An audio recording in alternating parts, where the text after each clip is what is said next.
पंचदशमी पंच शनि पूजन की महत्वता होती है। क्यों कहा जाता है कि अगर कोई आपको ज्यादा परेशान कर रहा है, बहुत टेंशन दे रहा है, बहुत ज्यादा अगर वो इतना हताश हो गए कि आपने सोच लिया अब तो मर जाऊं तो अच्छा है, इसका नाम लिख जाऊं, ये सब चीज करने से अच्छा है पांच दशमी। दशमी जानते हो? पांच दशमी, कोई सी भी पांच दशमी आप चुन लीजिए, परंतु वो दशमी अमावस्या के पहले वाली नहीं होना चाहिए, वो पूर्णिमा के पहले वाली दशमी। पांच कोई सी भी दशमी पर शमी के वृक्ष के नीचे जाइए, घी का दीपक लगाइए, शुद्ध जल तांबे के पात्र में लेकर जाकर अर्पित करिए।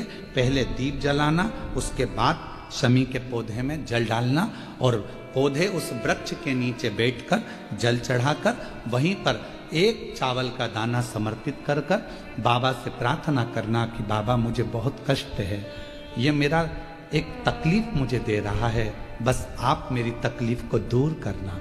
शिव की ऐसी कृपा होगी। पांच शमी पूजन, जब विजय दशमी के भाव से दशमी आपके यहाँ पर भी पूजन होती है, विजयदशमी पे हमारे यहाँ शमी के पत्र की बड़ी पूजन का महत्व है। पांच दशमी पांच शमी पूजन कर ली जाती है तो जो भी आपका द्रोही होता है वो आपसे दूर हो जाता है या आपसे स्नेह कर कर आपके करीब आ जाता है। ये शिव पुराण तो कहता है कि हमारे पूर्व जन्म का कोई कर्म ऐसा होता है जिस कर्म का भोग आप उस कर्म के भोग को भोगते हैं।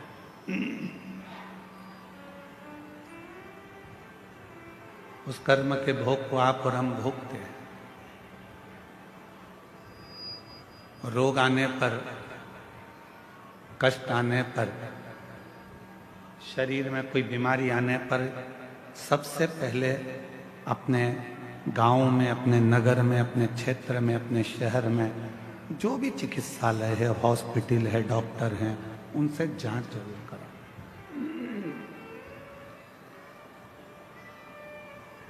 और उसके बाद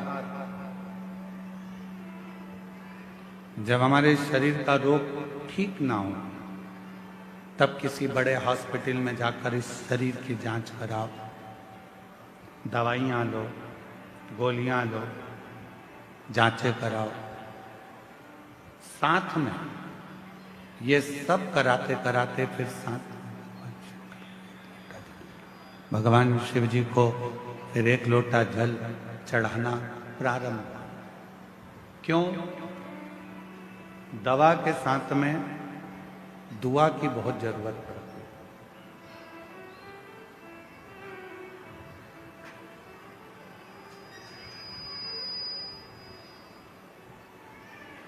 हम कोई कार्य कर रहे हैं और उस कार्य में अगर अड़चन आती है तो उसमें भगवान की दुआ हो, बुजुर्गों की, घर के बड़ों की, माता पिता की दुआ हमारे साथ लगे तो समझो कि हम उसमें सफल हो सकते हैं, हम उसमें सफलता धारण कर सकते हैं।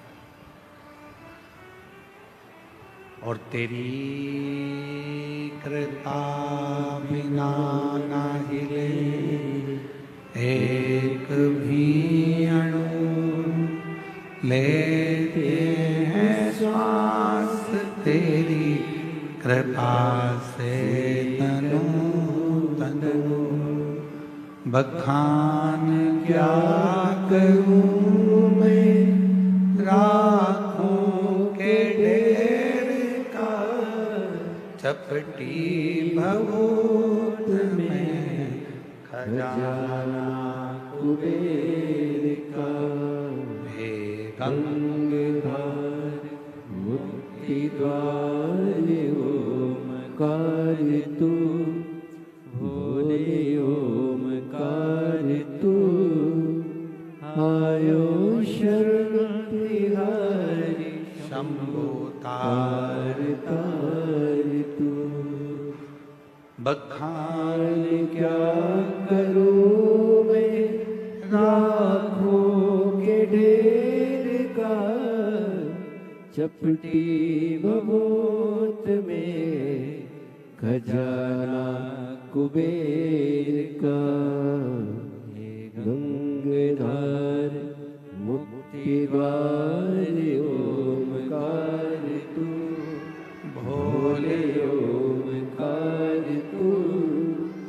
आयो शरण तिहारी शंभु तार तार तू। दुआ चाहे वो माता पिता की हो, घर के बुजुर्गों की हो, घर के बड़ों की हो, या फिर हमारे कोई परिचित की क्यों ना, वो दुआ हमारे जीवन में हमें सफलता जरूर देती है, हमें सुख जरूर देती है। शिव महापुराण की कथा कहती है, भगवान शंकर का पवित्र चरित्र कहता है, शिव महापुराण की कथा वर्णन करती है, जब घर से निकलो दो काम जरूर कर कर निकलो। पहला, घर में जो भगवान का मंदिर है, घर में जो भगवान का देव स्थान है, देवालय है, शिवालय है, उसको नमन करो, प्रणाम करो, विनय करो।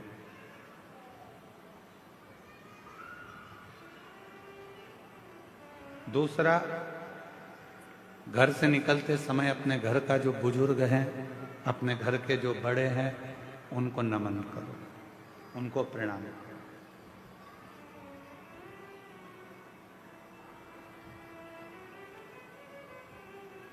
एक परमात्मा का साथ और दूसरा घर के बुजुर्गों का आशीर्वाद जब हमारे साथ चलता है तो निश्चित है उसका फल हमको मिलता जरूर है। कहीं विघ्न में हम पड़ रहे हैं, कहीं विघ्न में हम गिर गए हों, पड़ गए हों, तो उस विघ्न से निकलने के लिए घर के बुजुर्गों का आशीर्वाद और महादेव की कृपा, ये दोनों ही हमारे लिए श्रेष्ठता देते हैं। दोनों।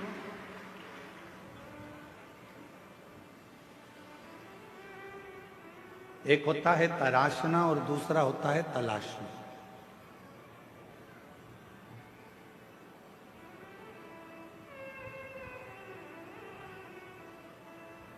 एक है तराशना और दूसरा है तलाशना। हम तलाशते रहते हैं, ये वो सब ढूंढते रहते हैं, और तराशने में क्या करते हैं कि हम कुछ ना कुछ बनाने का प्रयास करते हैं, कुछ निर्माण करने का प्रयास करते हैं, कुछ अच्छा करने का प्रयास करते हैं। शिव कथा कहती है, भगवान शंकर का चरित्र कथा है, शिव महापुराण की कथा कहती है,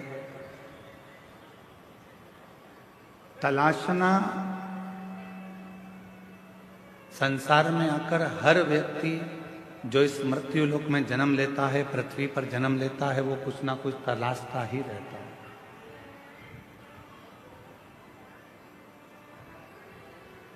और वो तलाशने के चक्कर में फिर वो कहीं ना कहीं व्यक्ति में भी खोट ढूंढने लगता है।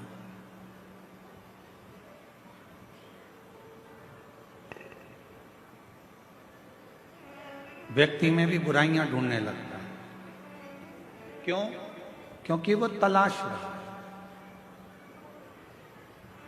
यदि वो तलाशता नहीं और तराशने का काम करता, खुद को संवारने का, खुद को सुधारने का, खुद को श्रेष्ठ बनाने का कार्य करता, तो दुनिया में फिर कोई उसको बुरा नजर ही नहीं आता, सब श्रेष्ठ दिखते और वो अपनी जिंदगी को भी श्रेष्ठ बना बैठता,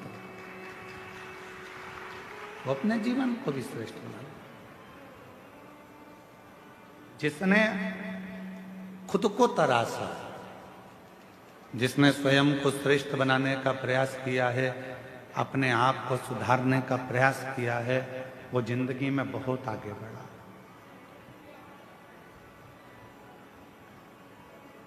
वो जीवन में बहुत तरक्की कर। क्या करा? एक सुंदर फल कुबेर जी महाराज ने भगवान शिव जी को भेंट किया। बड़ा सुंदर फल था और वो फल कुबेर जी ने भगवान शंकर को भेंट करा तो मां पार्वती जी ने उस फल को देखा तो फल बड़ा सुंदर, बहुत सुंदर।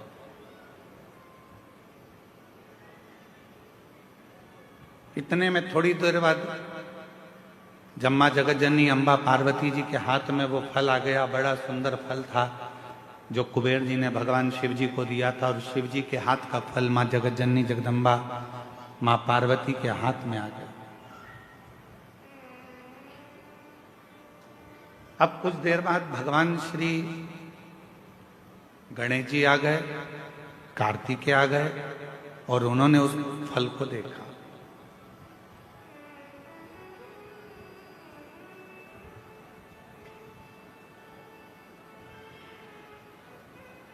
अब इतना सुंदर फल था कि कार्तिकेय जी भी देखकर उसकी ओर थकित रह गए और भगवान श्री गणेश जी महाराज भी उसको देखकर थकित रहे। कभी कभी ऐसा होता है,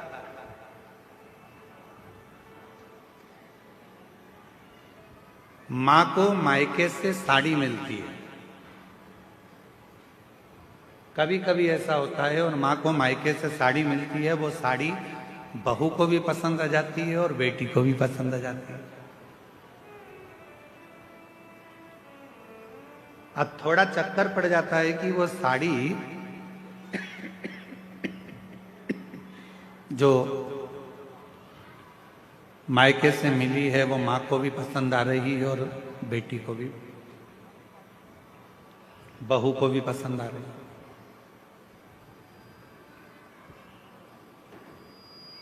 अब मां भी सोच रही है कि साड़ी को मैं पहन लूंगी, और बहू ने विचार करा यदि मम्मी मुझे ये साड़ी दे दें तो मुझे बहुत अच्छी लग रही है, पर मांगूंगी तो अच्छा नहीं लगेगा क्योंकि मम्मी को उनके भाई ने दी, मम्मी को उनके परिवार वालों ने दी।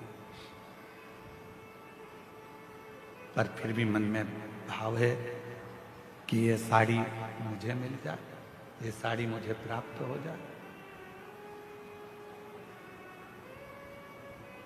थोड़ी देर बाद बेटी ने उस साड़ी को देखा तो बेटी के मन में भी भाव आ गया कि ये साड़ी मुझे मिल जाए तो अच्छा।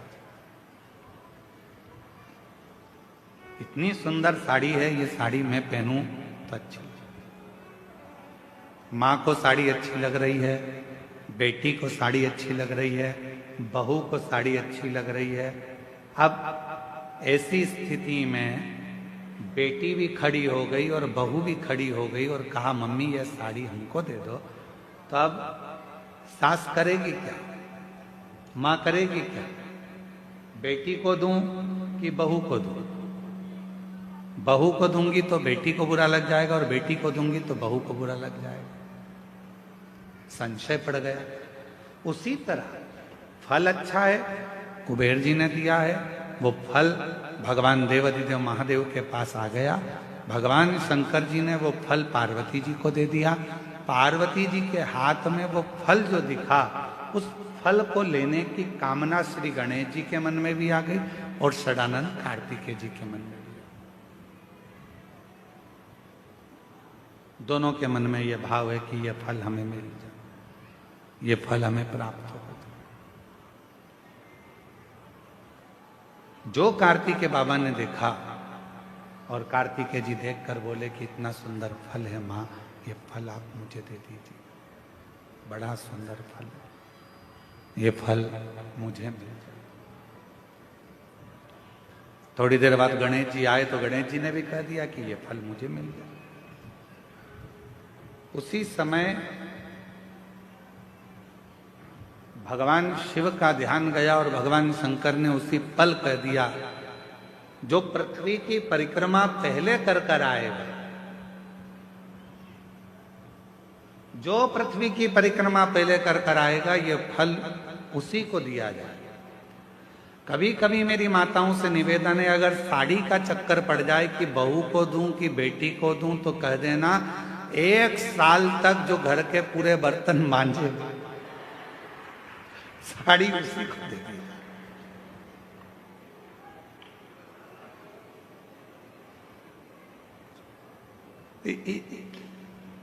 इतने में तो दोनों कह देंगी, मम्मी तुम्हारी साड़ी तुम ही रख लो, हम उस साड़ी का क्या करेंगे?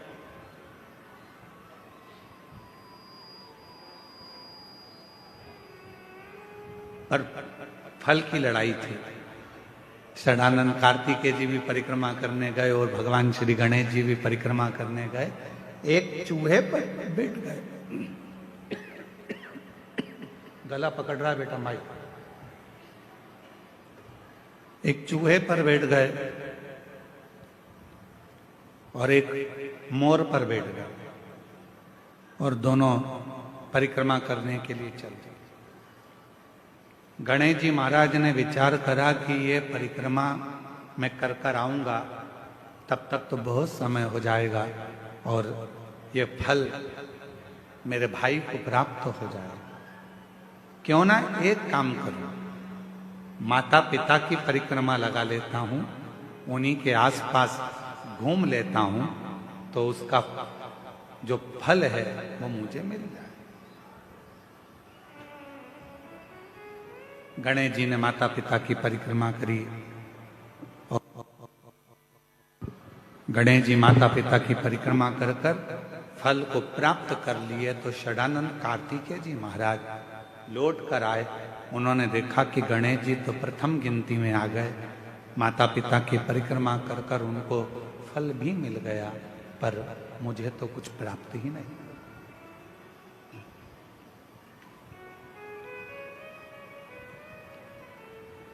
बात फल की नहीं है, बात है बुद्धि की, विद्वत्ता की, समझदारी।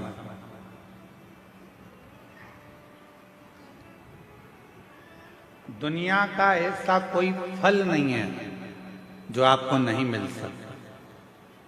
दुनिया का ऐसा कोई काम नहीं है जो पूरा नहीं हो सकता।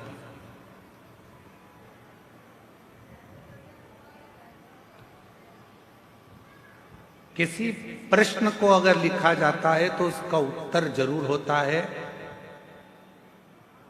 कितने भी बड़े ताले लग जाएं, कितनी बड़ी भी तिजोरी बन जाए, उसकी चाबी जरूर होती है।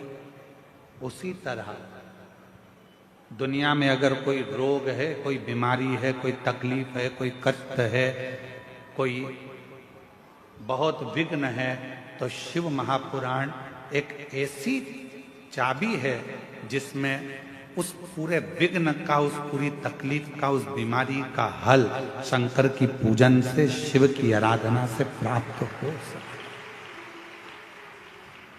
शिव से प्राप्त हो सकता, भगवान शंकर की आराधना से प्राप्त हो सकता। क्या नहीं है? हम सबको कहते हैं कि अगर दुनिया में अगर आपका कोई नहीं है, यदि आपको लगता है कि मैं तकलीफ में हूँ, मैं कष्ट में हूँ, मैं परेशानी में हूँ, मैं बहुत विघ्नों में पड़ा हुआ हूँ, मैं बहुत तकलीफ़ों में घिरा हुआ हूँ, बहुत परेशानी में घिरा हुआ हूँ, तो हम उनसे भी कहते हैं सारी समस्या का हल एक लोटा।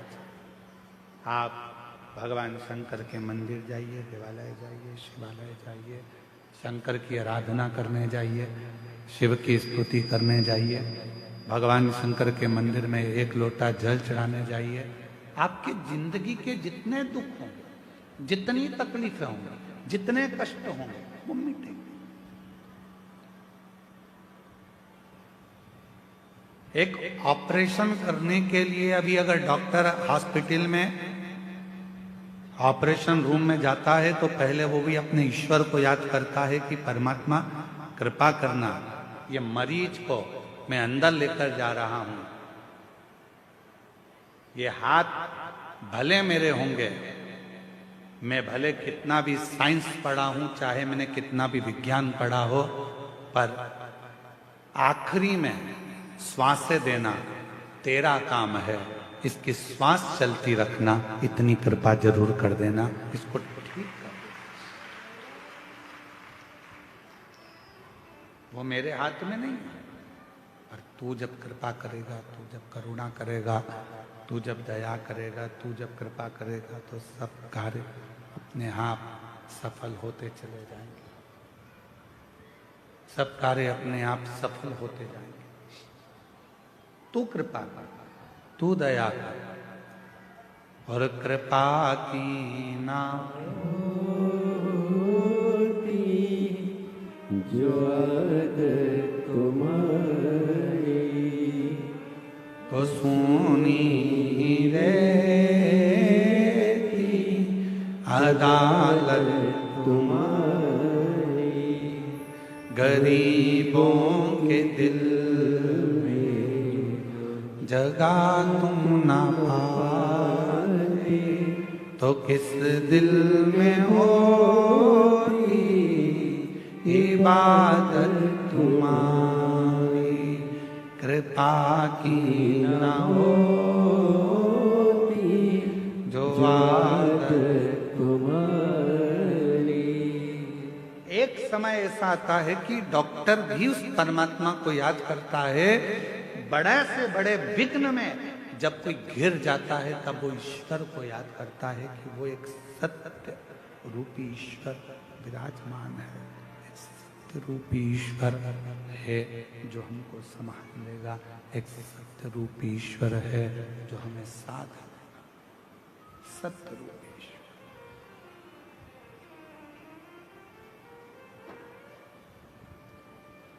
इसमें से चिड़चिड़ आवाज आ रही है तो थोड़ी देर सही चलता है, थोड़ी देर गड़बड़ हो रहा है, फिर चिड़चिड़ बोल के फिर बंद हो जाता है, फिर चालू होता है। सत्य रूपी ईश्वर है जो संभाल सकता। अब आप लोग यहाँ कथा श्रवण करने के लिए आए हो,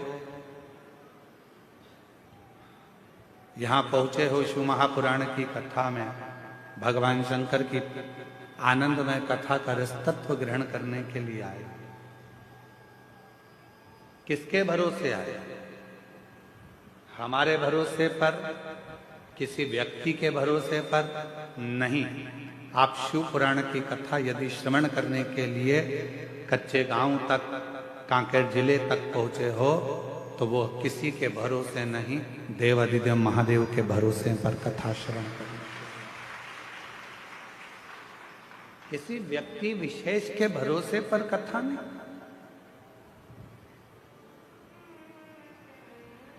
उस परमात्मा के भरोसे पर कथा का रसतत्व ग्रहण करने के लिए। एक बहुत सहजता की बात है, अपने घर की चाबी रोड पर चलने वाले व्यक्ति के हाथ में देकर आ जाते हो क्या? जम के बोलो जरा, अरे बोलो तो नहीं। एक पड़ोसी इधर रहता है, इसको कहते हैं पड़ोसी, इसको कहते हैं अड़ोसी, और पीछे वाले को कहते हैं धड़ोसी। ठीक है, एक इधर रह रहा है, एक उधर रह रहा है, एक पीछे रह रहा है। इससे भी पहचान है, इससे भी पहचान है, और उससे भी पहचान। चाबी किसको देकर आते हो? जिस पर तुम्हारा पूरा भरोसा है, चाहे वो फिर 2 घर छोड़कर रहता हो, चाहे फिर वो 8 घर छोड़कर रहता हो, चाहे फिर वो पीछे रहता हो, या भरोसा नहीं है तो तुम अपना कोई रिश्तेदार भी है उसको भी चाबी नहीं देते। अगर भरोसा है तो वो चाबी आप अपने नौकर को भी दे देते हो। भरोसा है तो चाबी फिर किसी को भी देकर आओगे, तुम्हें विश्वास है कि मेरा घर ये संभाल लेगा, ये चाबी अगर मैं इसको देकर जाऊंगा ये देख लेगा। फिर वो नौकर क्यों? फिर तुमने भरोसा रिश्तेदार पर भी नहीं करा, पड़ोसी पर भी नहीं करा, अड़ोसी पर भी नहीं करा, दड़ोसी पर भी नहीं करा। वो चाबी आपने अपने नौकर को, एक सेवक को, एक चाकर को वो चाबी आपने दे दी, वो चाबी आपने प्रदान कर दी।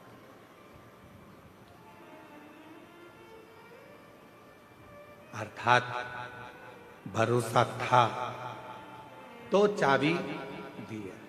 शिव महापुराण की कथा भी यही कहती है, कोई भी काम करो, तुम्हारा मन पड़ जाए उस काम में आगे बढ़ जाओ, पर इतना याद रखना अपने भरोसे की चाबी परमात्मा के हाथ में, शिव जी के हाथ में देकर फिर जाना।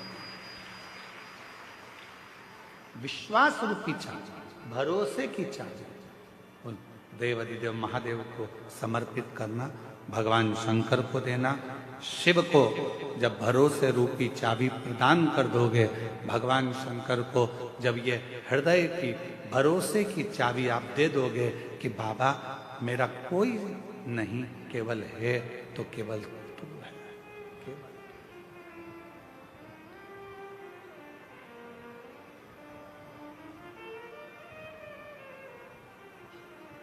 जब कोई नहीं आता भोलेनाथ आता है, जब कोई नहीं आता भोलेनाथ आता है, मेरे दुख के दिनों में वो मेरा काम आता है। महाराज जब दुनिया का कोई नहीं आएगा, कोई नहीं पहुंचेगा, तब मेरा देव अधिदेव महादेव, मेरा ओघड़दानी, मेरा शंभु, मेरा त्रिकालदर्शी, मेरा कैलाशी अविनाशी, जिस पर तुमने भरोसा किया है, जिस पर तुमने विश्वास किया है, जिस पर तुमने पूर्ण भरोसा किया है, वो शिव तुम्हारे साक्षी, वो शंकर तुम्हारी साक्षी।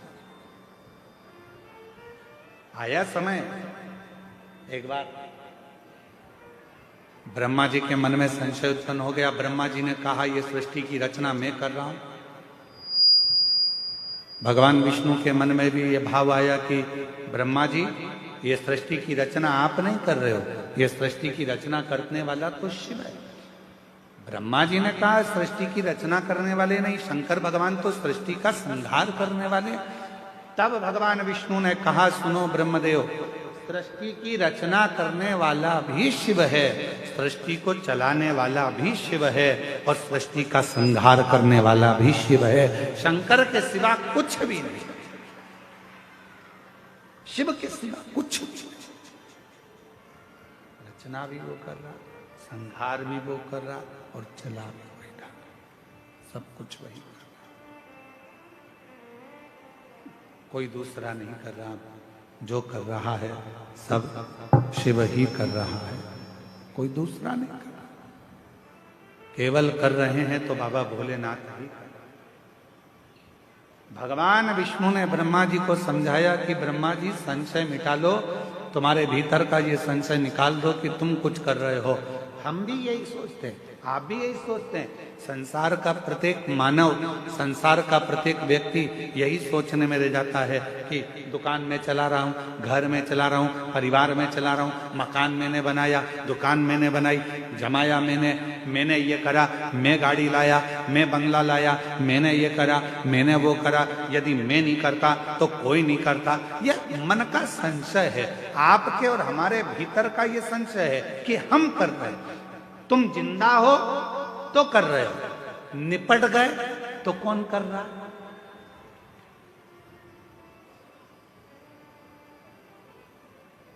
क्या रोटी नहीं मिलेगी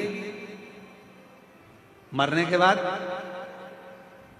क्या घर नहीं चलेगा मरने के बाद? क्या परिवार नहीं चलेगा मरने के बाद? शिव महापुराण की कथा कहती है यह हमारे भीतर का संशय है कि मैं कर रहा हूं। संशय को मिटाओ और अपने भीतर एक बात लेकर आओ कि हम जब जन्म लिए, हमारा जब जन्म हुआ, हम जब पैदा हुए, हमारा जब जन्म हुआ, उस समय पर हमको ये भी नहीं मालूम था कि हम कच्चे गांव में जन्म लेंगे कि रायपुर में जन्म लेंगे।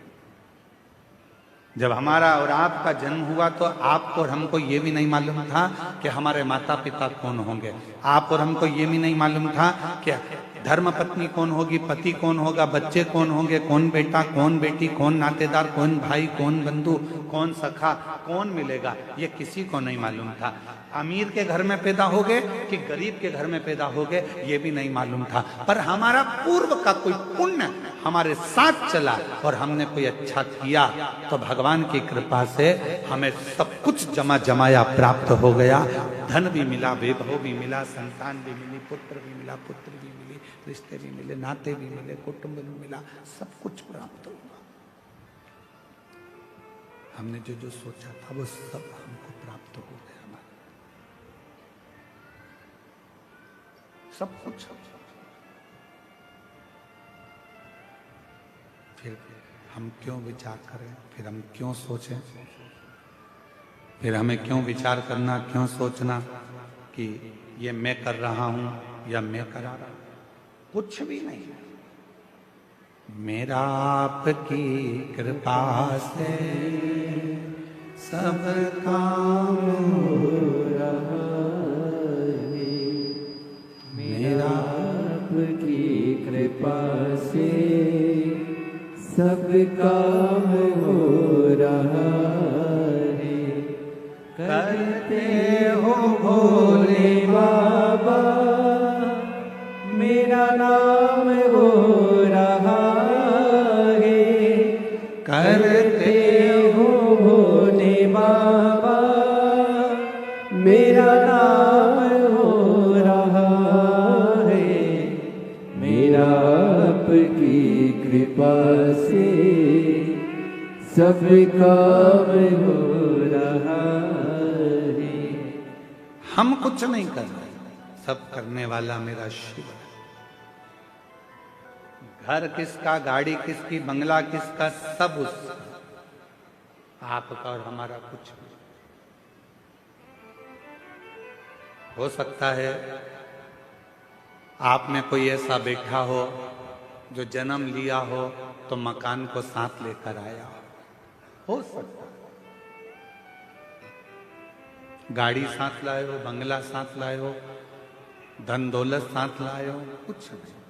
कितनी विचित्र रीति है मेरे परमात्मा की, कितनी विचित्र रीति है मेरे भोले बाबा की कि जोड़ते तुम हो, लाते तुम हो, कमाते तुम हो और ऐश करते हैं आने वाली पीढ़ी के लोग, आने वाली पीढ़ी के।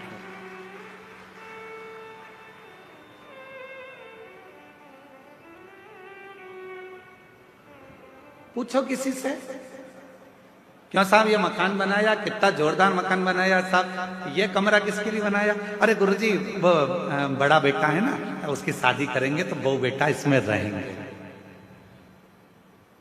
ओ गुरुजी ये जो कमरा है इसमें छोटे बहू बेटा रहेंगे। मकान किसने बनाया? पिताजी ने।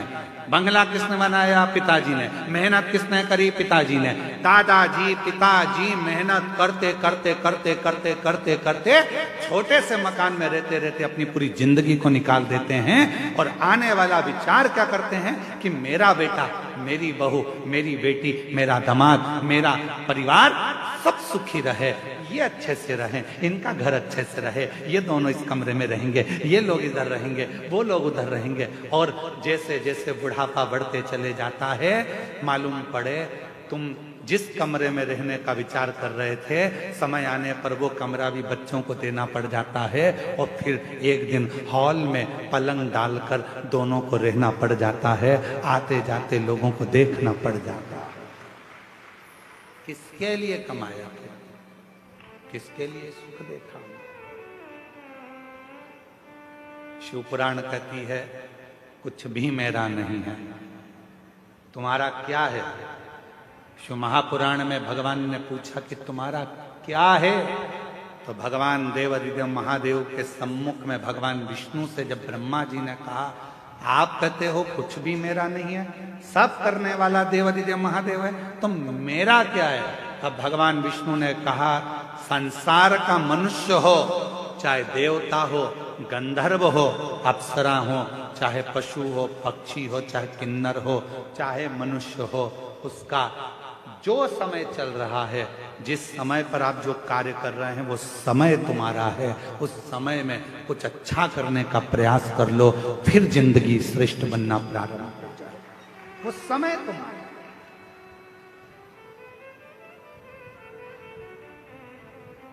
अब वो समय ही हमने छोड़ दिया तो हमारा जीवन तो बेकार।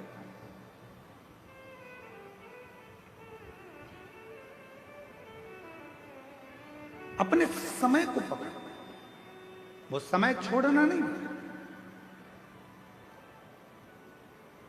उस समय को पकड़कर भगवत भजन में जब मन को लगाओगे, शिव की आराधना करोगे, भगवान शंकर को एक लोटा जल चढ़ाओगे, शिव महापुराण की कथा का रसपान करोगे तो वो समय तुम्हारे अनुकूल सुख प्रदान करेगा तुम्हारे।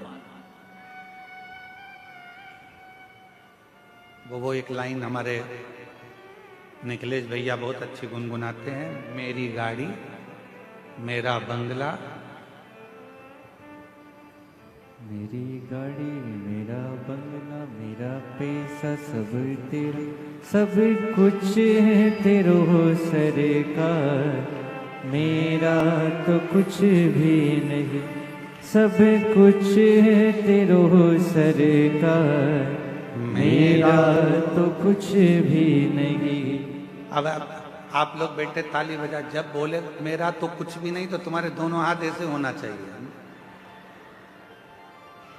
फिर से गा, मेरी गाड़ी मेरा बंगला मेरा पैसा सब तेरा, सब कुछ है तेरो सरकार, मेरा तो कुछ भी नहीं, सब कुछ तेरो सरकार, मेरा तो कुछ भी नहीं। अब कहे कि ये मेरा बेटा है, गुरुजी आप बताओ मेरे बेटे की शादी कब होगी, गुरुजी आप बताओ मेरी बेटी का संबंध कब होगा, गुरुजी आप बताओ मेरा ये काम कैसे होगा। तो हम निवेदन करेंगे जब तुम्हारे मुख से मेरा निकलना बंद हो जाएगा तब तुम्हारा काम अपने आप होना प्रारंभ हो जाएगा। जब तक तुम कह रहे हो ये मेरा बेटा है, ये मेरी बेटी है, ये घर मेरा है, परिवार मेरा है, जिस दिन तुमने सोच लिया शिव जी की कृपा से ये पुत्र है, शिव जी की कृपा से ये पुत्री है, शिव जी की कृपा से ये बंगला है, शिव जी की कृपा से ये सब काम हो रहा है, तो फिर तुम्हारा कुछ भी नहीं है। तुम्हारा घर परिवार, बेटा बेटी, कुटुंब, कबीला, मकान, गाड़ी, सब कुछ शंकर चलाएंगे, सबका व्यवस्था शिव करेंगे। तुम्हें कुछ नहीं सोचना, तुम्हें तो शंकर के आश्रित हो जाना, शिव के आश्रित।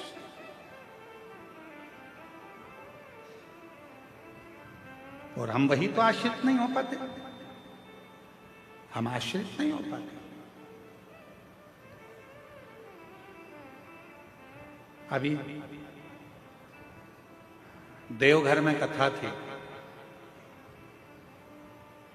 कथा के तीसरे दिन हम कथा कर जा रहे थे तो रास्ते में एक माता जी खड़ी हुई, तो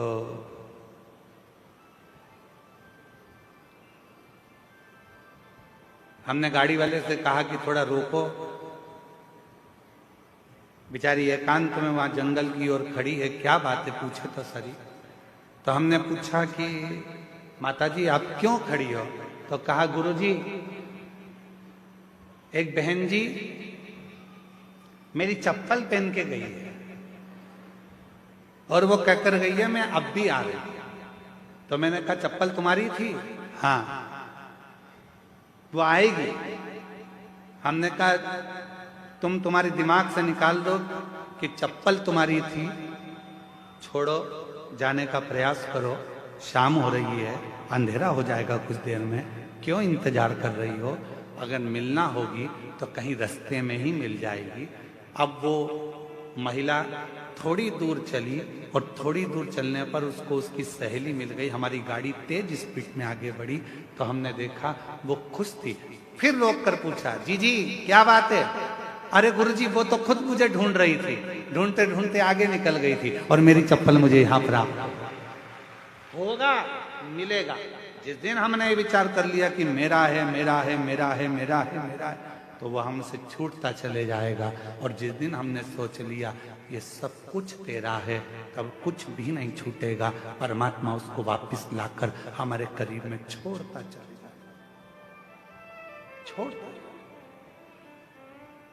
और मैंने तेरे ही भरोसे बाबा, तेरे ही भरोसे हवा बिच उड़ती जवानी बाबा, डोर तो छुड़ी नावे कटी जावागी भोले मैं तेरी पत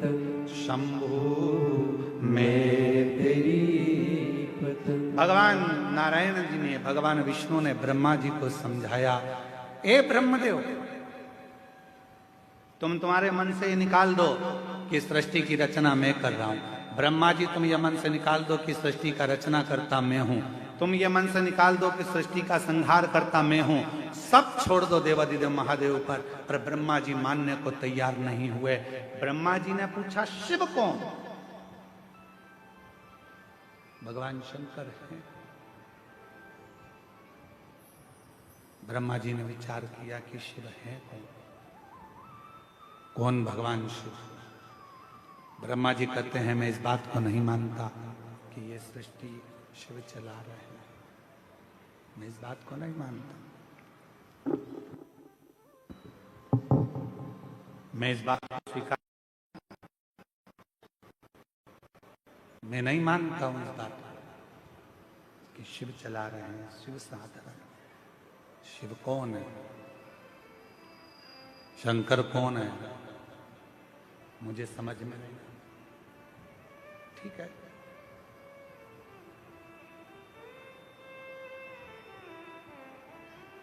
ब्रह्मा जी ने भगवान शिव को जानने के लिए एक विशाल पर्वत को घुमाना प्रारंभ किया। विशाल पर्वत। भगवान विष्णु और ब्रह्मदेव दोनों मिलकर उस पर्वत को घुमा रहे हैं। अब किसी ने पूछा, शंकर भगवान को जानने के लिए पर्वत घुमाया? हमारा निवेदन है, भगवान को जानने के लिए उन्होंने पर्वत घुमाया। आपसे निवेदन है, भगवान शंकर को जानने के लिए आप पर्वत मत घुमाओ, बस थोड़ा सा दिल घुमा लो, थोड़ा सा मन घुमा लो, थोड़ा सा दिल को शिव तक लेकर चले जाओ, भगवान प्राप्त हो जाएगा, शिव मिल जाएगा। शिव की प्राप्ति का केंद्र बिंदु है, अपने मन को थोड़ा सा टर्न करें, थोड़ा मोड़ दीजिए।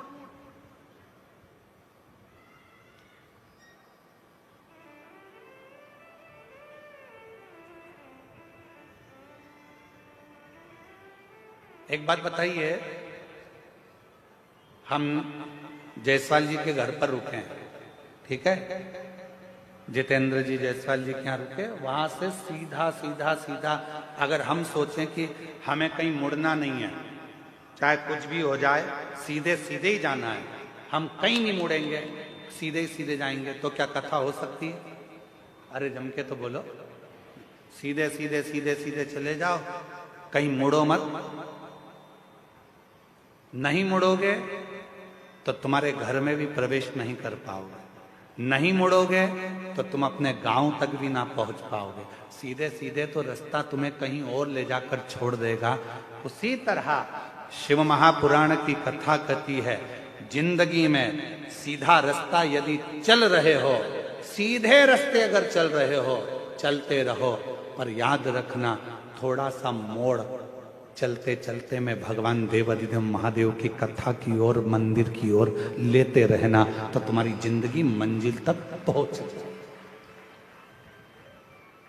तुम्हारा जीवन मंजिल की ओर पहुंच जाए। थोड़ा सा मोड़ जाओ।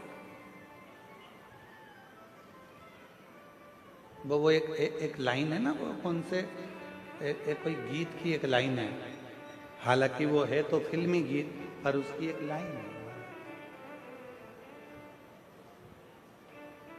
मैं निकला गड्डी लेके और वो मैं निकला गड्डी लेके, उत्थे एक मोड़ आया, मैं उत्ते दिल छोड़या। एक छोटा सा मोड़, एक छोटा सा टर्न जिंदगी में आता है। ऐसा कोई व्यक्ति नहीं है जिसके जीवन में मोड़ नहीं आया, ऐसा कोई व्यक्ति जन्मा नहीं संसार में जिसकी जिंदगी में कोई टर्न नहीं आया। आता है, बचपन पूरा निकलने के बाद भी एक मोड़ आता है, जवानी पूरी निकलने के बाद भी एक मोड़ आता है, अधेड़ी पूरी निकलने के बाद भी एक मोड़ आता है। और जिंदगी में कई मोड़ ऐसे आते हैं जो हमारे जीवन को श्रेष्ठ बनाने का प्रयास करते हैं, हमारे जीवन को अच्छा बनाने का प्रयास करते हैं। पर उस समय पर हमारे जीवन में हमें चाहिए कि उस समय पर हम परमात्मा को कैसे भजें, उस समय पर परमात्मा का कैसे स्मरण करें।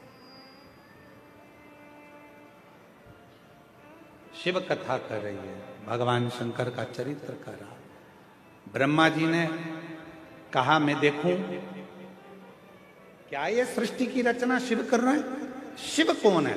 भगवान शंकर को पहचानने के लिए भगवान ब्रह्मदेव ने और भगवान विष्णु ने एक पर्वत को घुमाना प्रारंभ करा। शिव महापुराण की कथा कहती है कि पर्वत को घुमाने की जरूरत नहीं है, भगवान शंकर को पहचानने के लिए, भगवान शंकर को जानने के लिए केवल अपना मन, अपना चित्त, अपनी बुद्धि, अपना हृदय थोड़ा सा टर्न लीजिए, थोड़ा घुमा लीजिए। जब जिंदगी में बहुत कष्ट हो, तकलीफ हो, दुख हो, तो थोड़ा सा मुड़ जाओ भगवान शंकर की भक्ति की ओर, तो जीवन अपने आप श्रेष्ठ होता चले जाए। अपने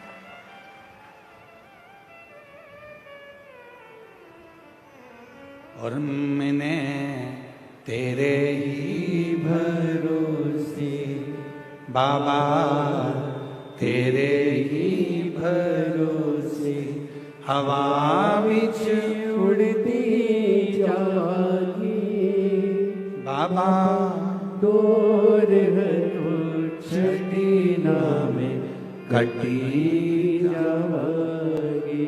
भोले मैं तेरी पतंग, शंभू मैं तेरी पतंग। थोड़ा सा परमात्मा की ओर मुड़ने का प्रयास करो। जिस समय पर हम परमात्मा की ओर मुड़ेंगे, हमारे सारे मार्ग अपने आप सुलझते चले जाएंगे, हमारे मार्ग अपने आप क्लीन होते चले जाएंगे। हम मुड़े शिव की ओर।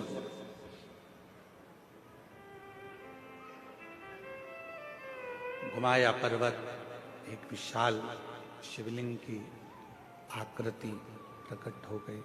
भगवान शंकर का एक शिवलिंग प्रकट हो गया और शिवलिंग की एक आकृति प्रकट हुई। उस शिवलिंग की आकृति में से आवाज आई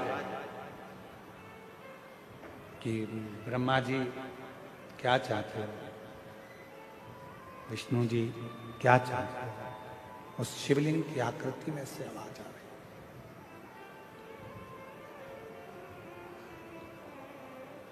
कोई नहीं बोला। भगवान ब्रह्मा जी ने कहा कि जानना चाहिए कि इस शिवलिंग का चरण कहाँ है और इस शिवलिंग का शीश कहाँ है। उसको जानने के लिए ब्रह्मा जी ने भगवान विष्णु जी से कहा कि तुम चरण ढूंढने के लिए जाओ, मैं शीश ढूंढने के लिए जाता हूं। और भगवान नारायण उस शिवलिंग का शीश ढूंढने के लिए ऊपर जाने, भगवान ब्रह्मा शीश ढूंढने के लिए ऊपर जाने लगे और भगवान नारायण चरण ढूंढने के लिए नीचे की ओर जाने लगे, नीचे की ओर। पर भगवान नारायण को भगवान शंकर जी के शिवलिंग का शीश नहीं मिला। कई लोगों के मन में संशय उत्पन्न होता है, कई लोगों के मन में संशय रहता है, मैं शिव जी को जल चढ़ाऊंगी, भगवान शंकर मेरी बात मानेंगे कि नहीं मानेंगे। मैं शंकर भगवान का भजन करूंगी, शिव जी मेरी बात मानेंगे कि नहीं मानेंगे। मैं शंकर जी से प्रार्थना करती हूँ, शिव जी मेरा झोली भरेंगे कि नहीं भरेंगे। भगवान शंकर मेरी गोदी भरेंगे कि नहीं भरेंगे। मैं शिव जी से प्रार्थना करती हूँ, शिव मेरी बात मानेंगे कि नहीं मानेंगे। आपके मन में अगर संशय है, होगा कि नहीं होगा, सुनेंगे कि नहीं सुनेंगे, भगवान ऐसा करेंगे कि नहीं करेंगे, तो याद रख लेना वो काम कभी सफल नहीं हो सकता। जिस दिन तुमने सोच लिया कि मैं शंकर जी के मंदिर में जाऊंगी, लोटा भर के जल चढ़ाऊंगी, मैं कच्चे गांव जाऊंगी, मैं कांकेर जिले में पहुंचकर शिव महापुराण की कथा पंडाल में बैठकर सुनूंगी और मेरा विश्वास कहता है कि मेरा शंकर भगवान मेरी झोली भरेगा, मतलब भरेगा जरूर, ये निश्चित, वो सुनेगा जरूर। आपके मन में जब संशय उत्पन्न हो जाता है, आपके मन में जब संशय पैदा हो जाता है, होगा कि नहीं होगा, करूं कि नहीं करूं, होगा। मैं पशुपति व्रत करूंगी, ये काम होगा कि नहीं होगा। मैं सोमवार का व्रत करूंगी, ये काम होगा कि नहीं होगा। मैं 16 सोमवार करूंगी, ये काम होगा कि नहीं होगा। मैं शिव चर्चा करूंगी, ये काम होगा कि नहीं होगा। जब तुम्हारे मन में दो संशय चल रहे हैं तो वो काम कभी नहीं होता। और तुम्हारे मन में जब पूर्ण भरोसा, पूर्ण विश्वास दृढ़ हो जाता है कि मैं पशुपति व्रत चालू कर रही हूं और ये विश्वास के साथ चालू कर रही हूं।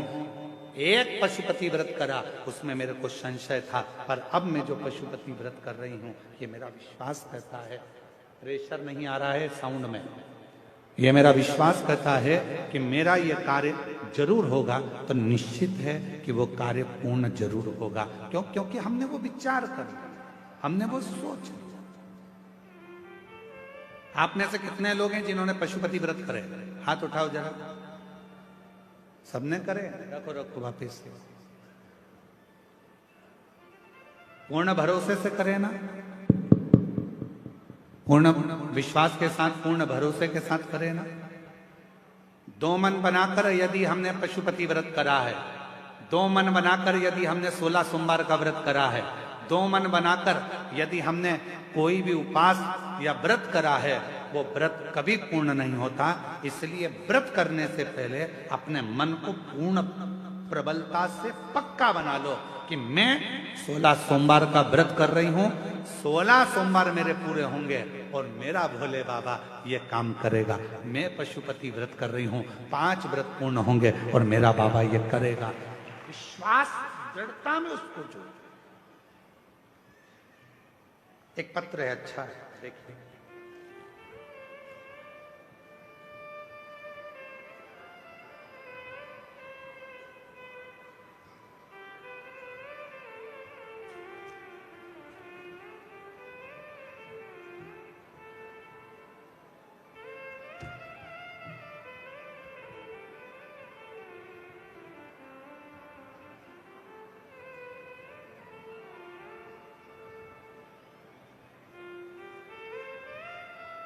मेरा नाम लक्ष्मी रानी है।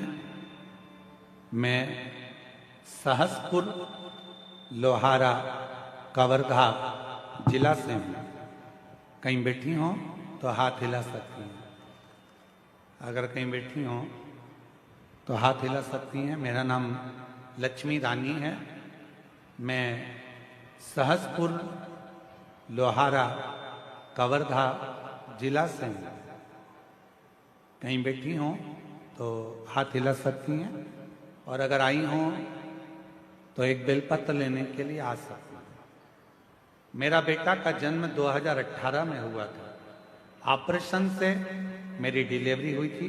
उसके 2 वर्ष बाद जिस जगह पर ऑपरेशन हुआ था उस जगह पर गठान हो गया था, जिसके कारण मुझे चलने फिरने में परेशानी होने लगी। हमने डॉक्टरों को दिखाया तो बताया कि मुझे एक गठान हो गया है, उसको इलाज केवल ऑपरेशन है। इसमें कवर्धा के सभी अस्पताल में दिखाया, डॉक्टर ने ऑपरेशन को कह दिया। मन में विचार आया कि आपकी कथा में टीवी पर सुनते हैं। 2022 में रुद्राक्ष महोत्सव कुबेरेश्वर धाम होने वाला था, तब मैंने अपने पति से सीहोर में होने वाले महोत्सव में जाने को कहा और उन्होंने पंडाल में बैठकर कथा सुनने की विचार बना लिया। मैंने अपने पति से कहा, मेरा विश्वास कहता है अगर सीहोर जाएंगे, कंकर शंकर की भूमि पर बैठकर कथा सुनेंगे तो निश्चित है पूजा करेंगे, और वहां की मिट्टी को अगर लगा लिया तो मेरा मन कहता है कि ऑपरेशन की जरूरत नहीं पड़ेगी। हम पति पत्नी कवर्धा से पहुंच गए सीहोर, कंकर शंकर की पूजा की और कंकर उठाकर लाए, साथ ही धाम से रुद्राक्ष भी लाए। रुद्राक्ष के जल को तांबे के लोटे में डुबाकर पास के ही शिवालय में जल चढ़ाती और उस जल को पीना शुरू किया। ये जो पत्र चल रहा है ये एलईडी पर आ रहा है? अच्छा, डिवाइस नहीं हो रहा, ठीक है। फिर पीना शुरू किया जल को। जिस जगह पर गठान हुआ था उस जगह पर लगाना शुरू किया उस जल को। और दिनों के बाद बाबा ने ऐसी कृपा कर दी कि हम डॉक्टर को दिखाने के लिए गए तो डॉक्टर ने कह दिया कि जो गठान पहले थी वो गठान पूरी तरह से गल गई है, अब आपको ऑपरेशन की जरूरत नहीं। अब आपको अब ऑपरेशन की बिल्कुल जरूरत नहीं है। मैं आज भोले बाबा को धन्यवाद देने के लिए आई हूँ, प्रणाम करने के लिए आई हूँ, जिन्होंने मेरे गठान को गला दिया। इसमें सबसे ज्यादा मूल क्या है, सबसे ज्यादा जरूरी क्या था? आपका विश्वास। आपने दो मन नहीं बनाया, आपने दो विचार नहीं करे, आपने दो सोच नहीं रखी, आपने एक मन बना लिया, एक विचार कर लिया, एक सोच, शंभो शंभो शंभो। आपने एक मन बना लिया, एक विचार बना लिया, एक सोच बना ली कि मेरा बाबा, मेरा भोलेनाथ, मेरा शंभु, मेरा त्रिकालदर्शी, मेरा कैलाशी, मेरा अविनाशी, मेरा शंकर मुझे ठीक करेगा। ये मन तुमने बना लिया तो भोलेनाथ ने तुमको ठीक कर दिया। दो मन रखकर यदि व्रत करते हो, दो मन रखकर यदि आराधना करते हो, दो मन रखकर यदि साधना करते हो तो उसमें फलिता नहीं, उसमें फलिता नहीं। भगवान शंकर की पवित्र कथा कर रही है। शिव को पहचानना, भगवान शंकर को जानना बहुत कठिन है। भगवान देवाधिदेव महादेव को पहचानना, भगवान शिव को जानना बहुत कठिन है।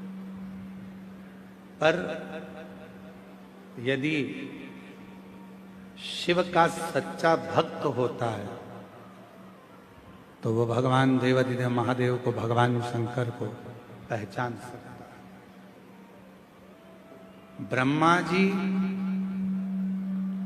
शीश देखने के लिए शिवलिंग का गए, एक गौ माता को साथ में लेकर आए और एक केतकी के पुष्प को साथ में लेकर आए।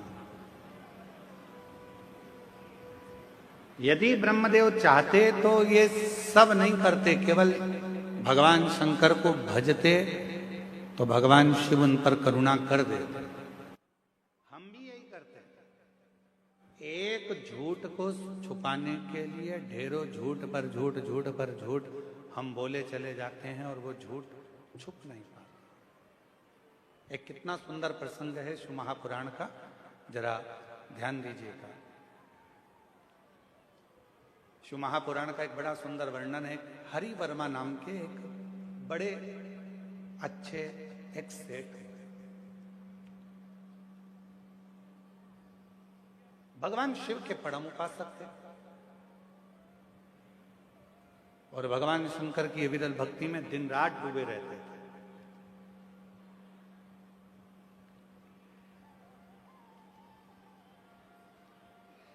दूर दूर जाते, व्यापार करते और उस व्यापार को बढ़ाने का प्रयास। ऐसा कौन व्यक्ति है जो अपने व्यापार को नहीं बढ़ाएगा? ऐसा कौन व्यक्ति है जो अपने घर को नहीं बढ़ाएगा? ऐसा कौन व्यक्ति है जो अपने व्यवसाय को, अपनी नौकरी में तरक्की नहीं चाहेगा? एक साधारण सा व्यक्ति है, वो भी ये सोचता है कि आने वाले समय में मुझे अच्छा पद मिले, प्रतिष्ठा मिले, मेरा पद बढ़े, मेरी कुर्सी बढ़े, मेरी प्रतिष्ठा बढ़े, मुझे भी कोई अच्छे और स्टार लगे। हर व्यक्ति ये चाहता है, मेरा व्यापार बढ़े, मेरा व्यवसाय बढ़े, मेरा मकान बढ़े, हर व्यक्ति ये चाहता है। पर निवेदन है, जैसे हम व्यापार को बढ़ाने का प्रयास करते हैं, जैसे हम मकान को बढ़ाने का प्रयास करते हैं, जैसे हम प्रमोशन को बढ़ाने का प्रयास करते हैं, जैसे हम नौकरी को बढ़ाने का प्रयास करते हैं, शिव महापुराण की कथा कहती है वैसा ही थोड़ा सा प्रयास भगवान शंकर की भक्ति को बढ़ाने का भी करते रहो, जिससे हमारे जीवन के मार्ग सुलझते चले। अब हरि वर्मा एक ऐसा सेठ जो भगवान शिव का उपासक भी था, सत्कर्म भी करता था, अच्छा कार्य भी करता था, पर अच्छे कार्य को करते करते करते करते समय बीतते बीतते निकल गया। और महाराज, उनका एक पुत्र था, और वो पुत्र हरिवर्मा का, उसका नाम था बंसी।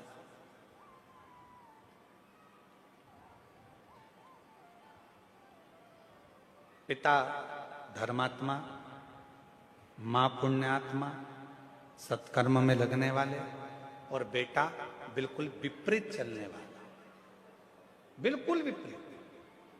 पर जितेंद्र जी, हम आपको बहुत साधुवाद देंगे।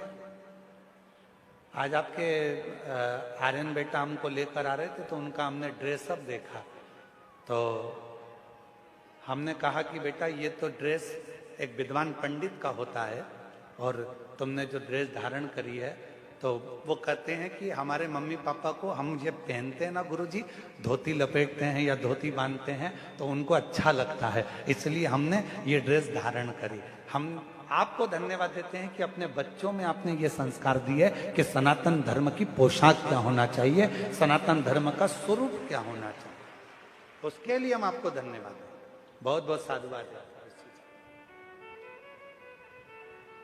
अब जो हरिवर्मा थे, धर्मात्मा थे, पुण्यात्मा थे, सत्कर्मी थे, भजनावली थे, कीर्तनी थे, सब कुछ करते थे, अच्छे से अच्छा कार्य करते थे, सब श्रेष्ठ कर्म करते थे, सब श्रेष्ठ कार्य करते थे। पर उनका जो पुत्र था बंसी, वो उनके कहने पर नहीं चलता था। पिताजी कह देते कि ये कार्य करो, वो करता नहीं।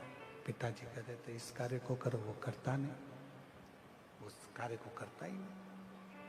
शंभो, करने को याद तो नहीं होता। महाराज,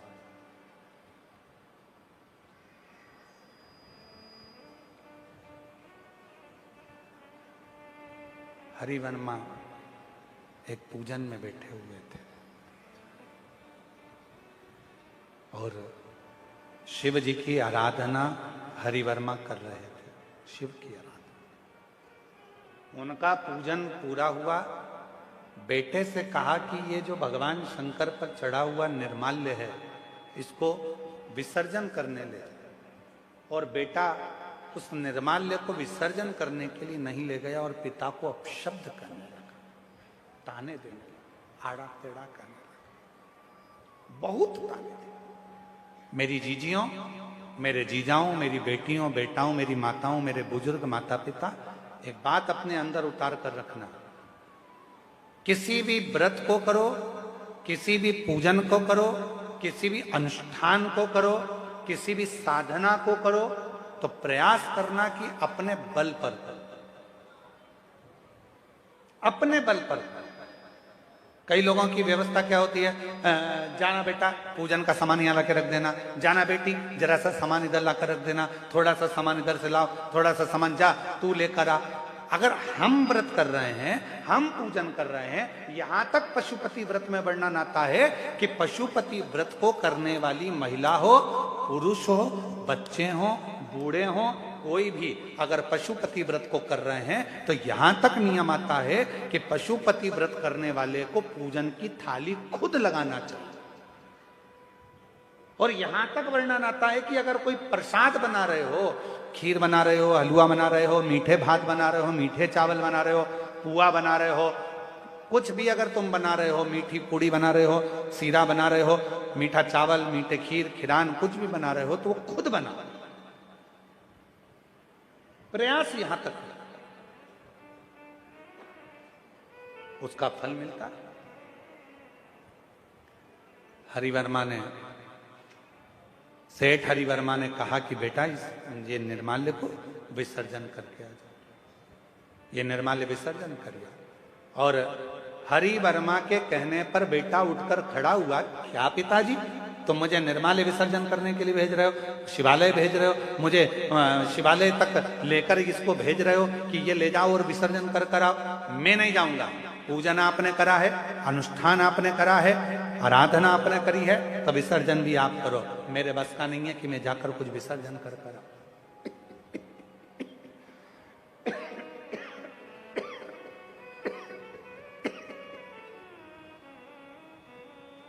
ये मेरे बस का नहीं है कि मैं कुछ विसर्जन करने जाऊं या कुछ कर कर।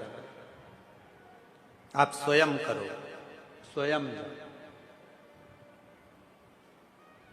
जैसे ही बेटा की बात पिता ने सुनी, जैसे ही सुनी, और हरि वर्मा को क्रोध आ गया, और क्रोध आकर उन्होंने तुरंत श्राप दे दिया, बेटा बंसी, भगवान का निर्माल्य मैंने तुझे विसर्जन करने को बोला था, मैं तुझे श्राप देता हूं, 7 दिन के अंदर तू श्वान बन जाए, कुत्ता बन जाए, ये मेरा श्राप है। बेटे की आंख में आंसू आने लगे, वो पिता को छोड़कर मां के पास चले गया। मां ने देखा कि मेरा बेटा तो श्वान बन जाएगा, कुत्ता बन जाएगा, श्वान का स्वरूप हो जाएगा, कुत्ते का स्वरूप हो जाएगा। मां के अंदर दया आई, अपने पति के पास दौड़ कर गई, हरिवर्मा जी के पास। स्वामी, मैं जानती हूं कि पूजन करने वाला व्यक्ति में एक तेज बल उत्पन्न हो जाता है। मेरी जीजियों, यदि आप रोज भगवान शंकर को 1 लोटा जल चढ़ा रही हो, आप रोज भगवान शंकर की आराधना कर रही हो, आप रोज शिव महापुराण की कथा को श्रवण कर रही हो, चाहे टीवी पर सुनो, मोबाइल पर सुनो, चाहे पंडाल में सुनो, जहां बैठकर आप कथा के रसतत्व को ग्रहण कर रही हो, 1 लोटा जल चढ़ा रही हो, भगवान की आराधना कर रही हो, साधना कर रही हो, धीरे धीरे आपकी वाणी, आपका हृदय, आपके शब्द सिद्ध होते चले जाए, अपने आप सिद्ध होते।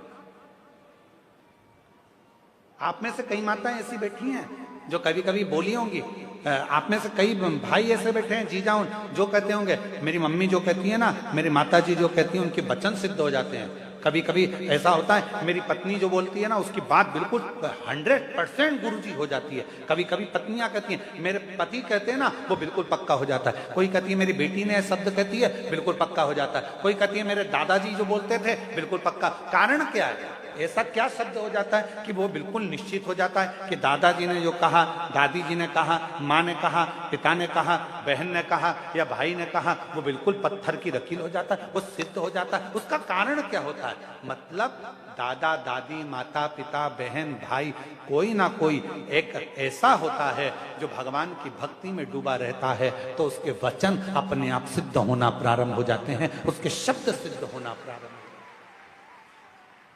वचन सिद्ध होते हैं, शब्द सिद्ध होते हैं। आप लोगों के भी आसपास में आप लोगों ने देखा होगा, किसी किसी के शरीर में एकदम कोई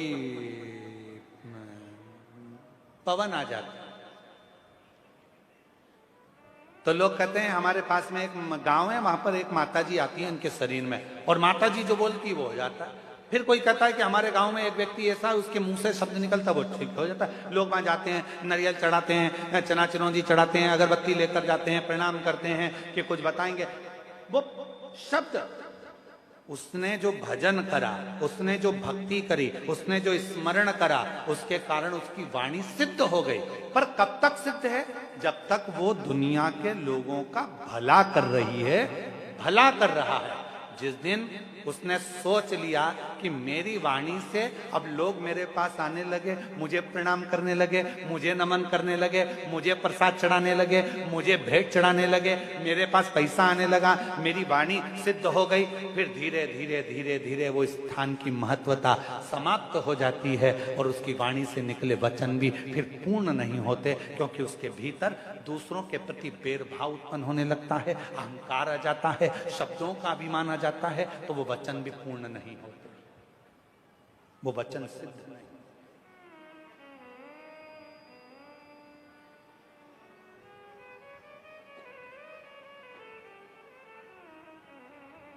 वचन सिद्ध कब होंगे?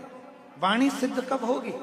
जब हम श्रेष्ठता का जीवन, महाराज सेठ हरिवर्मा ने भगवान शंकर की भक्ति करी, भजन करा, स्मरण करा, मंत्र जाप करा और उठा पूजन से, और बेटे को श्राप दे दिया कि तू स्वान 7 दिन के अंदर तू स्वान बन जाएगा। 7 दिन। बेटा रोते हुए माँ के पास पहुंचा, माँ मुझे श्राप लगा, माँ मुझे श्राप लगा। माँ आंख से आंसू बहाने लगे, नेत्र से नीर बहने लगा, आंख से आंसू निकलने लगे। माँ दौड़ी हरिवर्मा की ओर और हरिवर्मा के पास पहुंची। अपने पति के पास जाकर, अपने पति के पास पहुंचकर प्रणाम कर कर रोने लगी। हरिवर्मा ने पूछा अपनी धर्म पत्नी से, तू रोती क्यों है? क्यों रोती है? जगत का ऐसा कोई पिता नहीं है जो अपने बेटे को सुधार नहीं सकता। बाप अपने बेटे को सुधार सकता है, पर सबसे बड़ी बेटों की ढाल होती है उनकी माँ, उनकी माता। बेटों की ढाल होती है। जैसे ही बेटा कुछ गलती करा और पिता ने चिल्लाना प्रारंभ किया, इतने में माँ आकर खड़ी हो जाती है। 9 महीने तक गर्भ में रखा, तुम तो अपना काम में लगे हुए थे, मैंने कैसे पाल पोस के बड़ा किया मैं जानती हूं। आ गए चिल्लाने, चुप रहो, सुधर जाएगा, हो जाएगा।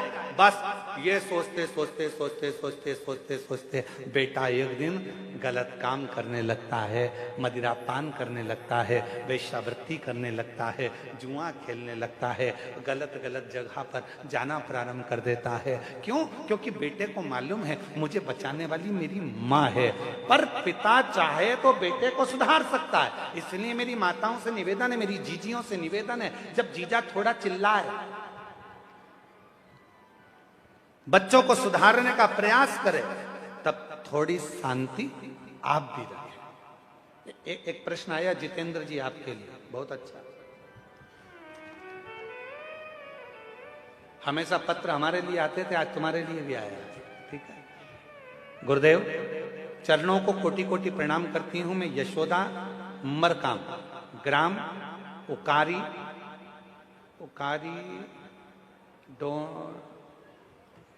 डोंडी है, डोंडी सही बोला है? हाँ ठीक है, तुम समझ गए ना, बस तो फिर हम भी समझ गए। यशोदा मरकाम, ग्राम उकारी डोंडी। गुरुदेव प्रणाम करती हूँ, जितेंद्र जायसवाल जी के पूरे परिवार को नमन करती हूँ। हम वनवासी सौभाग्यशाली हैं गुरुदेव। इतने घने जंगल में इतने वनवासी आदिवासी हम कभी सीहोर नहीं जा पाते, पर आज जितेंद्र जी ने कथा करवाकर हम आदिवासियों की मन की तमन्ना पूर्ण कर दी। कहीं बैठी हैं जीजी जिन्होंने पत्र लिखा है? आप ही हैं? आ जाओ, एक बेलपत्र ले जाना, आ जाइए। मैं यशोदा मरकाम, हम धन्यवाद देते हैं कि हम आदिवासी वनवासी जिस क्षेत्र में बहुत कम कोई बड़े कथाकार आते हैं, इस क्षेत्र में बहुत कम बड़े बड़े आयोजन होते हैं। हम तो केवल देखने के लिए तरस जाते हैं, पर हम आदिवासी और वनवासियों के लिए ये कथा एक ऊर्जा देने के लिए आई है गुरुदेव। हम बहुत बहुत धन्यवाद देते हैं पूरे सभी। बहुत मेरी जीजी जितेंद्र जी, हम जानते थे ये कथा 5 दिन के अंदर इतनी बड़ी व्यवस्था करना बहुत कठिन काम है।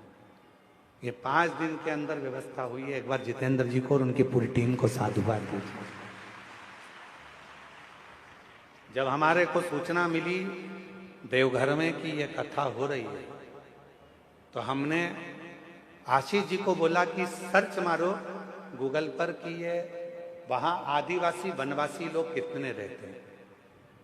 जब आशीष ने कहा गुरुजी पूरा क्षेत्र ही आदिवासी और वनवासियों का है, वहां बड़े आयोजन नहीं होते हैं, तब हमने कहा भले देवघर में हम बहुत थक चुके थे जितेंद्र जी, ये कथा हम देने वाले नहीं थे, पर जैसे ही आशीष ने कहा पूरा क्षेत्र वनवासी और आदिवासियों का है, वहां पर कोई साधन जाने के नहीं मिलते, ऐसा क्षेत्र है गुरुजी।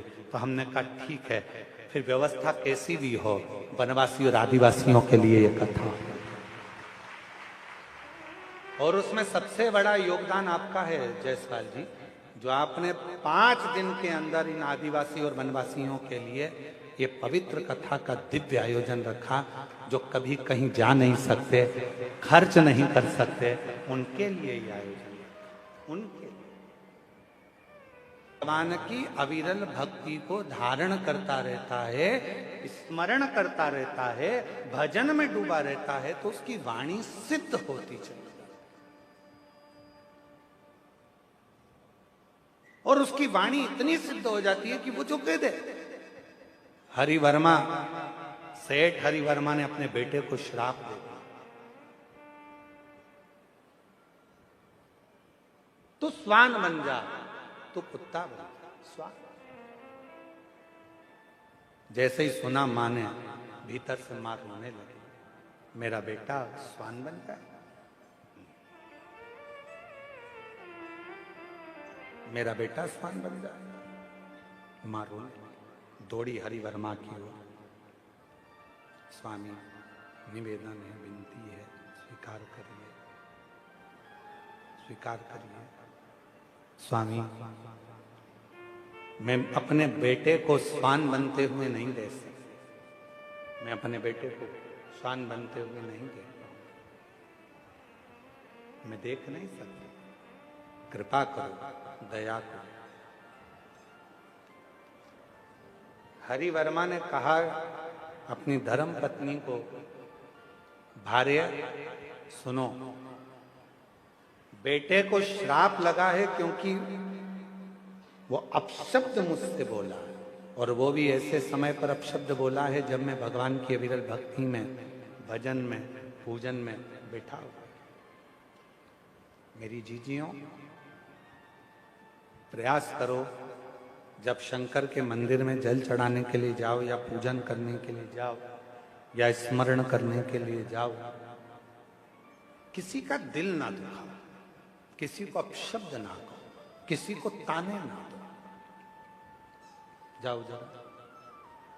फिर भी तुम यदि आई हो और अपने बेटे को उस योनि से छुड़ाना है, तो सुनो, ये स्वान तो बनेगा क्योंकि श्राप लगा है, पर स्वान बनने के बाद यदि कोई शिव भक्त कहीं से भगवान शंकर पर चढ़ा हुआ जल लेकर आ रहा होगा, और उसका जल का पात्र का जल इसको प्राप्त हो जाएगा, उसी क्षण ये स्वान की योनि से छूट जाएगा, उसी क्षण स्वान की योनि से मुक्त हो जाएगा। मेरे जीजियों, जीजाओं, बेटियों, बेटाओं, मेरी माता, मेरे बुजुर्ग माता पिता, शिव महापुराण के विद्धेश्वर संहिता में लिखा है, शंकर भगवान पर चढ़ाया गया जल जब हम आचमन करते हैं, पीते हैं, तो कायिक, वाचिक और मानसिक, ये 3 पाप हमारे तुरंत समाप्त हो जाते हैं। जैसे ही हमने भगवान शंकर पर चढ़ा हुआ, अब कई लोग कह देते हैं शिव पर चढ़ा जल मत पियो, कोई कह देता है शंकर पर चढ़ी बेलपत्र मत खाओ, कोई कह देता है शंकर पर चढ़ा हुआ ये मत पाना। महाराज, शिव महापुराण के शंकर पर चढ़े हुए जल की महत्वता, भगवान शंकर पर चढ़ा हुआ जल जब हम आचमन करते हैं, शिव पर चढ़े हुए जल को जब हम अपने घर पर प्रोक्षण करते हैं, शंकर पर चढ़े हुए जल को जब हम अपने ऊपर छींटते हैं, शंकर पर चढ़े हुए जल को जब हम अपने मस्तक पर चढ़ाते हैं, हमारे ना जाने कितने कितने पाप अपने आप छिन्न होते चले जाते हैं, समाप्त होते चले जाते हैं, वो पाप अपने आप दूर हो जाते हैं, दूर। हरिवर्मा सेठ ने कहा, तुम्हारे बेटे की मुक्ति स्वान की योनि से होगी तो शंकर पर चढ़े हुए जल से।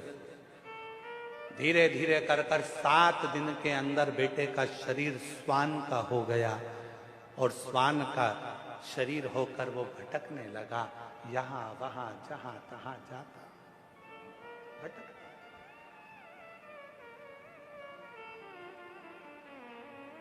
एक वीराने जंगल में पहुंच गए।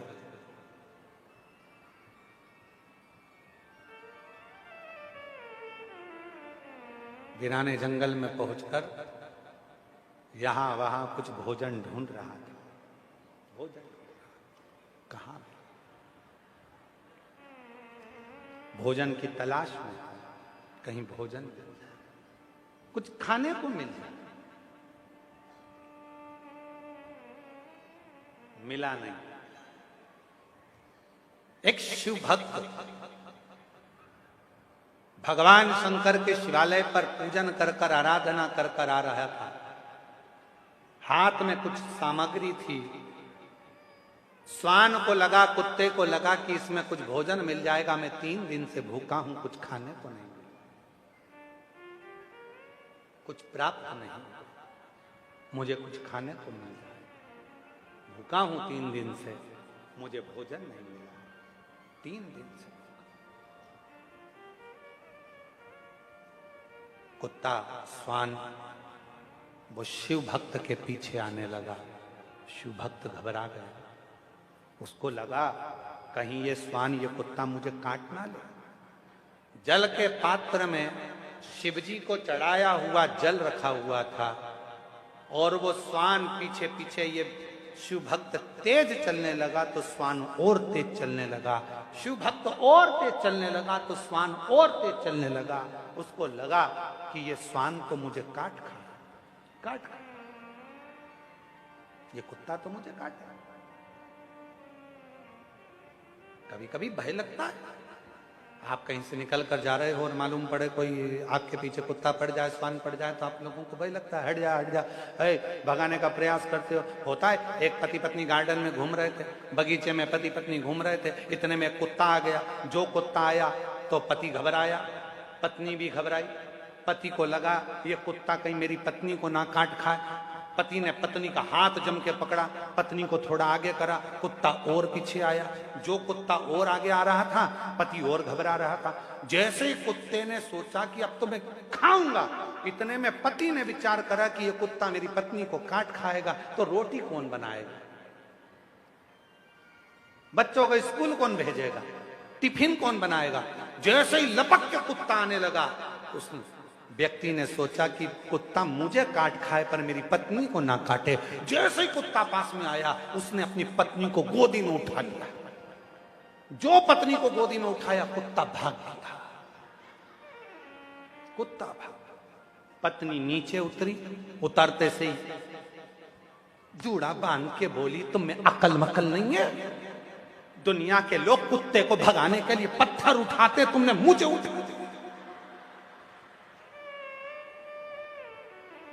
पति ने अपनी पत्नी से कहा, अरे ओ धनव, ओ मैं तेरे हाथ जोड़ता हूं, सुन, वो कुत्ता तुझे काट खाता, मैं तेरी बचत सोच रहा था इसलिए तुझे गोदी में उठाया था। पर पत्नी तो रूठ कर वो गई। अब बेचारा पति कितना भी अच्छा सोचे तो भी बेचारा बूढ़ा हो ही जाता। वो कितना भी अच्छा सोच ले तो भी कभी कभी तो बुरा हो ही जाता। वो सोच है। अब एक प्रसंग और सुनने में आता है कि एक पति का जन्मदिन था और पत्नी ने सोच लिया आज मैं अपने पति से नहीं झगड़ूंगी क्योंकि आज उनका जन्मदिन है। और पत्नी सवेरे से गाजर का हलवा बनाई, पति सो रहा था, वहां ले जाकर उसको दी। पति उठा, उठते से पत्नी ने कहा हैप्पी बर्थडे टू यू। और पति उठा, पत्नी ने कहा लो गाजर का हलवा। पति ने सोचा आज गाजर का हलवा, इतनी सुबह से चाय लाती तो अच्छा लगता, गाजर का हलवा लाई है, अभी तो मेरा मुंह नहीं धुला है। पत्नी ने सोचा था झगड़ा नहीं करूंगी। और पति ने जैसे ही बोला कि चाय ली आती, इससे तो झगड़ा होने ही वाला था। पत्नी ने मुंह चेंज कर रहा और चली गई, ठीक है मैं चाय लाती। पति ऑफिस जाने लगा। पत्नी कहने लगी सुनो जरा काम से जल्दी आ जाना, आज तुम्हारा जन्मदिन है ना, पार्टी करने चलेंगे। पति ने कहा ठीक। पति जल्दी आ गया। अब पत्नी तैयार हो रही, पति तैयार हो रहा। इतने में पत्नी थोड़ी देर में आके पूछी सुनो आज तुम्हारा जन्मदिन है, मैं तुम्हें क्या गिफ्ट दूं बताओ ना।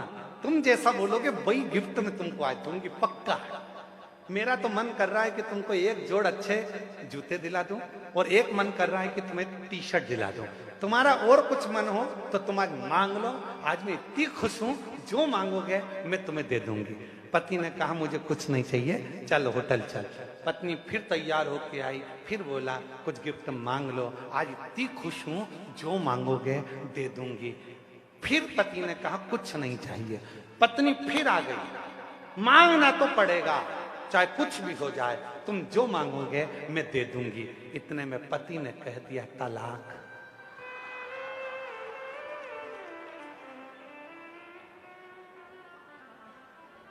पत्नी गई अंदर, बेलन उठा लाई,